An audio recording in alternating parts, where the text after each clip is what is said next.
Well, I'm not very surprised at all, Skip, because we knew he wasn't going to play back-to-backs. And if you look at the situation, he's made it abundantly clear. He said, man, I wish we could really have a parade. He was like, man, I can't wait until we drop that banner and we have fans in the building. So I didn't think he was going to play last night for the simple fact, once I found out they're unveiling the banner for the championship season, they're going to have 3,000, 3,500 fans there. It was a no-brainer. Why would he play last night and miss the opportunity to have the unveiling of the banner and play in front of the crowd tonight? Because he was never going to play back-to-back. So for me, I am not surprised at all. It gives him another 24 hours to rest that ankle, to get it even healthier. And so now he plays tonight. And I think they play again when they play Thursday and Thursday and Friday, or Thursday and Saturday. And then the play-in games, I think, start May 16th. So it gives him an opportunity to get another 24 hours. So, Skip, I'm really, really not surprised that he didn't play last night, given. And plus, it's the Knicks. We don't worry about no Knicks. Only Michael Rappaport and people in New York are happy about the Knicks. We weren't worried about them. They shot their wad on Sunday beating the Clippers. We knew they couldn't see us. And Big Drum. You see what Big Drum did last night, Skip? You want to change your mind about Drum? But we're going to get to that. We're going to get to that part. Don't do that, Skip. We're going to get to that part in a minute. But I'm not surprised LeBron didn't play, given that it was going to be a back-to-back. And if given the opportunity, a banner unveiling, playing in front of 3,000 fans, or playing last night and not playing tonight and having the banner unveiled. So for me, I'm not surprised at all. But watch what you get tonight. It's worth waiting for. I don't know, Skip. There are a few concerts that I've seen that were worth waiting for. I don't know if you've ever seen Beyonce in concert. No. She's worth seeing. It's worth waiting for. Yeah. I saw Earth, Wind, and Fire. They're worth waiting for. So for me, Maxwell, several times, those are concerts worth waiting for. Old Goat James, that performance he about to give you tonight, it was worth waiting for. You ever see Prince in concert? Skip, let me tell you the true story. No, Skip, I did not see him in concert. I saw him three times. Skip, I was going to go see him. His last performance in Atlanta, but you had to go to the gate to get the tickets because he didn't like scalping and all that kind of thing. And so I didn't get an opportunity to get a ticket, and I was going to buy 2 tickets. But the tickets were $200 at the box office. They wanted $3,500, $5,000 on the open market. And I was like, nah, I'm not paying that. I'll see him next time. 2 weeks later, he was dead. So I never got a chance to see him live. Sorry about that.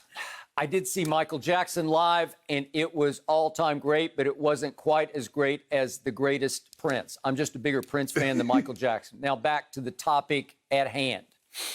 Your apologies for your man, LeBron James, know no bounds.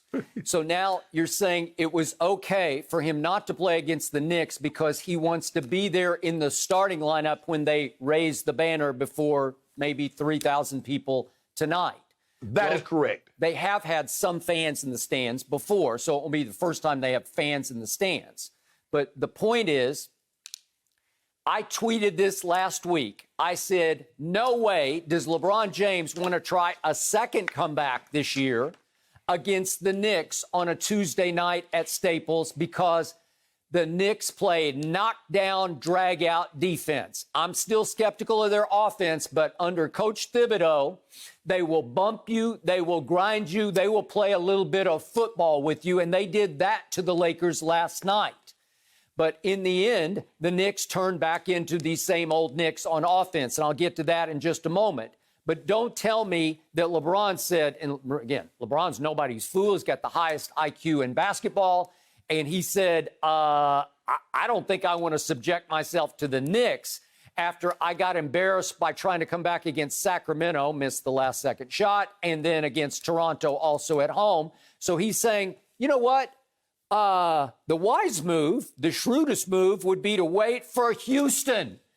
You failed to point out that the Houston Rockets are now by far the worst team in basketball. Do you realize, Shannon, they've not only lost 6 in a row, they've lost 11 of 12. They've lost 43 of their last 48 games.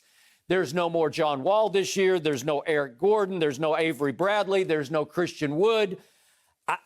I don't even recognize what's left of the Houston Rockets. Son is playing and LeBron well. saying, I think I'm going to play a little bully ball tonight. Way to go, LeBron. I'm proud of you. Way to go, Shannon. I'm proud of you for defending him for not subjecting himself to the Knicks. Skip, our good friend Kenyon Martin's son is playing really well for the Rockets, though. He's been unbelievable. Unbelievable? Okay? Yeah, he's been unbelievable. Okay, for a while I thought Kevin Porter Jr., who's from out here at USC, I thought he was unbelievable. He got 50 going back, 2-3 weeks ago against Milwaukee.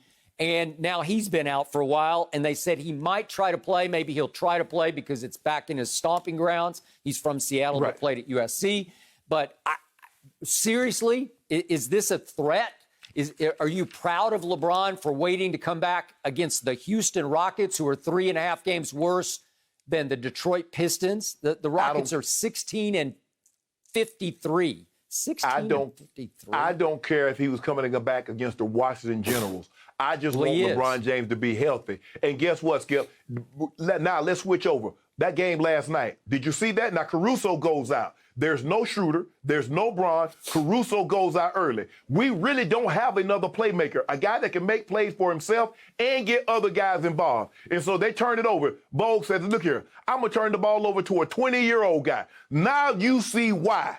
They were unwilling to package Schroeder, KCP, and Horton-Tucker. They said, nah, we'll give you Schroeder. We'll give you KCP for Kyle Lowry, but you cannot have this young man. And he showed you last night, Skip, he's going to have growing pains. He's 20. He's not a true point guard.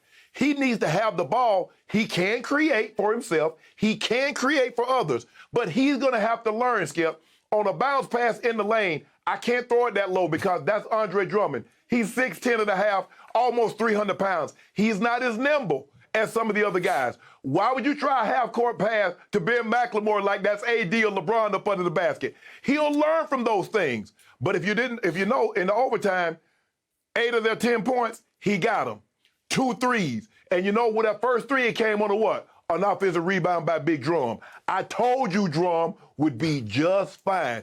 The way they played last night is awful encouraging. And you see, we don't send the Suns into a spiral. They went to Phoenix and got their head back, went to a Golden State, got their head bashed in after what we did to them the other night. Skip, I don't know if you noticed, but that song by MC Hammer, gaining momentum, we gaining at the right time. By the way, Steph Curry went 1 for 11 from 3 last night, and they still managed to beat Phoenix, as you just pointed out. Andrew Wiggins went crazy. And by the way, your man THT had not 5 or 6, he had 7 turnovers last night, and you managed to survive because the Knicks turned back into the Knicks. Let me count the ways. The Knicks were up 85-75, low-scoring football type of game, with 7:39 left in the fourth quarter. They're up 10. And somehow they self-destruct, and your team whittled away, and I was impressed. You're right. They scratch, they claw, they fight back. And yet the Knicks, off a THT turnover, were up 2 with 31 seconds left. And could we see that possession, please, by the same old Knicks? This is 31 seconds left. They're up 2. All you got to do is just get a bucket and the game's over. Game's over. Game's going to be over. Game's going to be over. Just get a bucket. Here's Julius on AD. Julius, just get a bucket. Just get a bucket. Just get to the free throw line. Just get to the free throw line. Just take a shot, and it's a shot clock violation. What are you doing? You've got the game in the palms of both your hands, and you do that? What are you doing? And then it gets worse, because the Lakers come down, and your man KC3 tries a 3 from the corner with 5 seconds left. And could we see what happens? He tries a 3, and Wesley Matthews. And one. Wesley Matthews, how tall is he? Like 6'3", maybe? He's just standing in the lane, unboxed, and he just lays it back in off the glass. Why was he wide open standing in the lane? Because young R.J. Barrett, who had a terrible game, what was he, 2 for 13 and 0 for 7 from 3? He did not box him out.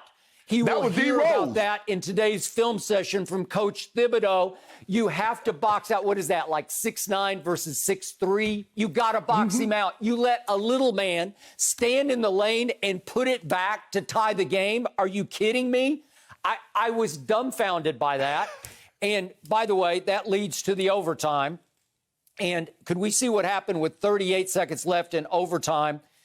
They're up 1 again, the Knicks are. And they've got this game. They've got it. And Julius Randle's turned into a star this year. And Julius Julius, you got to get rid of the ball. And he travels with the basketball and gives it back. And then I'll give you credit. Your man, THT, he capitalized. I give you that. He did walk. And here comes THT down at the other end. And he hit a three. It was a big-time shot. I give you that. LeBron loves him, and he backed up LeBron's love with that shot. And that was the ball game. R.J. Barrett had one last chance to redeem himself. Yep, there's LeBron. And, of course, he's a clutch client, so way to go. That ain't got nothing to do with it, Skip. Stop bringing that up. That ain't got nothing to do with it. Through the roof. Way to go, THT. And yet, then we came back to the other end. R.J. Barrett has a chance to try to redeem himself. Whatever. And he says, okay, I'll try this. And it hit nothing but backboard. Okay, so the Knicks disintegrated. But I will also warn you that also in overtime, with 2 minutes and 33 seconds left, AD had a putback, just a little lay-in. And once again, I look up, and he's limping again. Could we see this? He lays it in, and all of a sudden he's like, oops, I'm limping. He's limping again. It's always something. It's his back. It's his calf. It's maybe his Achilles. And now it's his groin. He is the most fragile player in the NBA. But to his credit, he toughed it out. He gutted it up, and he did finish the game, though he says he might not be able to go against the lowly Rockets tonight. So maybe it will be all LeBron all the time. Maybe LeBron can go for 50 tonight against the Rockets. Congratulations, Shannon Sharpe. Skip, you're talking about Julius Randle get a shot up, but you do realize AD is one of the premier defenders in all of basketball. I give you that. Oh, and you look at the one, D Rose. You look at Big Drum. Big Drum hedged, showed flash just enough to deter him, and got back on Taj Gibson. So you got to give. There's a reason why we're number one in defensive rating. You said, "Well, I don't know how you're number one. No LeBron, no shooter." We showed you last night. We showed you what we're capable of. And the only reason this game was close is that the Lakers had 20 turnovers and the Knicks had 10. Other than that, we crushed them on the glass. Had more rebounds, more assists, more block shots. The only thing that we shot the ball from the field better, shot the ball from the three-point line better. We just doubled them up in turnovers and let the game stay close. But I know once we got that pressure on them, and that was an and one. D Rose fouled Wesley Matthews too. It should have been an and one in the game. We should have never went to overtime. But let me tell you what's going on with AD, Skip. You do realize he's only been back a little over a week. He went 39 minutes against Portland. He went 41 minutes against Phoenix. He went 43 minutes last night. That's a lot of minutes on a guy that's just coming back, that's just getting his legs. So I'm not surprised that he's struggling. He's having issues with his lower legs. So we're probably going to give him the night off. That's why we got Goat James coming back, because we might, look, AD, give us all you got. We might need you to go 40, 45 minutes, because King coming home. Hear ye, hear ye. I don't know if you noticed, but my Clippers last night had another nice big win. And my Clippers over the last 20 games are second in the NBA in points allowed. They are first in three-point shooting, first in free throw shooting, close to first in offensive efficiency on a record-setting pace. And you are about to be in trouble because Rondo was dealing last night. Hello. Kawhi had 20. Paul George, play RP. Way RP had 16. Y'all just lost to the Knicks. What about them numbers against the Knicks? Did you see what we did to the Knicks? Minus Caruso, minus Schroeder, minus Goat James. You had your full arsenal and got the brakes beat off you. Yeah, because we are forced to play at 12:30 on a Sunday afternoon out here in Pacific time. No good, not fair. Let's play at night and see what happens. Let me ask you a question. We're going to play you at night. Let me ask you a question, Skip. What time of day did LeBron get hurt? What time of day was that, if you don't mind me asking? Yep, Saturday afternoon. Okay then. We don't make excuses. We don't make excuses. You can get results or you can have excuses. Now, which one do you want? Results. And the results were, we beat the brakes off the Knicks last night. You lost to the Knicks with your full roster. Now, you know what happens. We see that. So Goat James going to come back. And Big Drum, I told you, Skip, I say, Skip, just give him time. You have to understand, he gets really no offense run for him in L.A. He had offense run for him in Detroit. He had offense run for him in Cleveland. He's not getting that now, but he on those board. And you see Norlis Noel try to dunk on him. He said, man, you better get that up out of here. I told you. This a hen party. No apple juice allowed. All I know is GOAT wanted no part of them Knicks. Yeah, he was just making sure he was we good didn't to need go. him. It's about to get We really didn't need him. interesting between you two, Lakers-Clippers discussions. I'll be ready for it. Thank you for watching. You can subscribe here to get the latest from the show, and be sure to check out more of the best clips from Undisputed, or go watch a few other segments from our other shows on FS1.